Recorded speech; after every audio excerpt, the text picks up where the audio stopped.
جب آپ ملازم نہیں ہیں تو کس بات کا ہے؟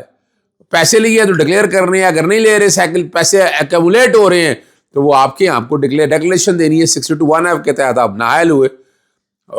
یعنی پراپرٹیز کی منی ٹریل آج بھی نہیں ہے. آپ بتا دیں ایون فیلڈ کی منی ٹریل ہے؟ نہیں ہے. اور میں بارہا ذکر کرتا رہتا ہوں کہ 1987-88 میں 9,36,311 روپے آمدن تھی جو 50 لاکھ کے قریب لے کر گئے، واپس وہیں آ گئی. لاکھوں میں آمدن ڈکلیئر کرتے رہے ان کے دادا شریف صاحب، تو جائیدادیں کہاں سے خرید لی آپ نے؟ وہ سچ بھی بولا کریں نا. جاوید لطیف صاحب جھوٹ مت بولیں. آپ آج بھی منی ٹریل نہیں ہے آپ کے پاس، بتائیں. جس طرح قاضی فائز صاحب کے پاس منی ٹریل نہیں ہے. قاضی فائز صاحب نے جو پراپرٹیاں خریدی سامنے ہے، پیسہ پاکستان سے گیا فورن ایکسچینج اکاؤنٹ میں ڈالا، آپ کے پاس منی ٹریل نہیں ہے. اور پیسہ وہاں کہاں سے آیا آپ نے؟ پھر جب پراپرٹیاں لے لی آپ نے اور پیسے آپ نے بھجوائے بچوں کو پڑھانے کے لیے، بچوں کو تو پڑھایا، بچوں جائیدادیں لے لی تو بچوں کو پڑھایا کہاں سے آپ نے؟ پھر یہ باتیں تو ساری اب ریکارڈ کے اوپر ہیں، لیکن یہاں دوہرا نظام ہے. پھر بتایا جاتا ہے کہ جناب زبردستی حکومت دی ان کو.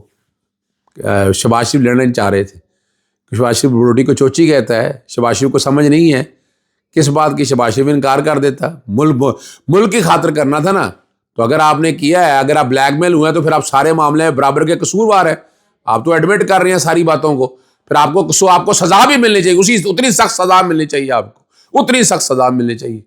ثاقب نثار پہ الزام لگا. ثاقب نثار کا تعلق کیا ہے؟ ثاقب نثار نے کیا کیا ایسا؟ کیا کیا ثاقب نثار نے ایسا؟ اس طرح کے جو دھاندلیاں ہوئی ہیں، یہ جو فارم 45-47 کے ساتھ ہوا ہے، جیسے قاضی فائز صاحب کا قصور بتائیں یہاں پر کہ انہوں نے کیا تباہی و بربادی کی سارے نظام کے، سمبل لینا، باقی سارے معاملات، سارا کچھ اب ریکارڈ کے اوپر آ چکا ہے. اب تو کوئی ڈاؤٹ نہیں رہ گیا. تو معافی مانگے قوم کے ساتھ. آپ نہیں لینا چاہتے ڈیزالو کریں اسمبلیاں، ابھی تحلیل کریں اسمبلیاں، نئے الیکشن کی طرف جائیں تاکہ بات ختم ہو. لیکن نئی اقتدار ہے، مفت کا پھدو لگا ہوا ہے، آرام سے انجوائے کر رہے ہیں. تو عوام بے وقوف نہیں بننے والی. جاوید لطیف صاحب یہ اب کلیریفیکیشن آنی چاہیے نواز شریف کی طرف سے، شہباز شریف کی طرف سے، مریم کی طرف سے. ان کا ایک پارٹی کا لیڈر ایک کہہ رہا ہے نا بات، تو باقی یعنی شاید کا کان عباسی کیا کہتے ہیں اس پہ، اسماعیل کیا کہیں گے، زبیر کیا کہیں گے. یہ سوچنے والی باتیں ہیں. آخر میں آپ کو لے چلتے ہیں جمعیت علماء اسلام. مدارس کی رجسٹریشن کے حوالے سے بڑی گرمی ہے، اور کامران مرزا نے ایک پروگرام میں بڑا واضح کہا ہے. جمعیت علماء اسلام کو دوست ہیں ہمارے، ایڈوکیٹ ہیں. انہوں نے کہا 26 نومبر جیسا واقعہ ہمارے ساتھ ہوا تو بھول جائیں. بشار الاسد کے ساتھ کیا ہوا ہے، سیریا کے اندر، شام کے اندر کیا کچھ ہے، وہ ذہن میں رکھیے گا.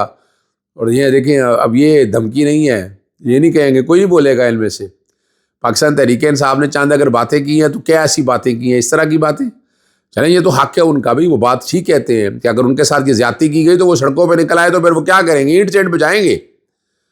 اور عمران خان دیکھیں انہوں نے بالکل، یعنی اگر آپ کو اتنا ہے نا تو لیول پلینگ فیلڈ دیں نا، کرنے دیں پاکستان تحریک انصاف کو، مظاہرے کرنے دیں، جلسے جلوس کرنے دیں، احتجاج کرنے دیں. پتہ لگ جائے گا آپ کو کہ کہاں کھڑے ہیں آپ کہیں نہیں کھڑے جناب.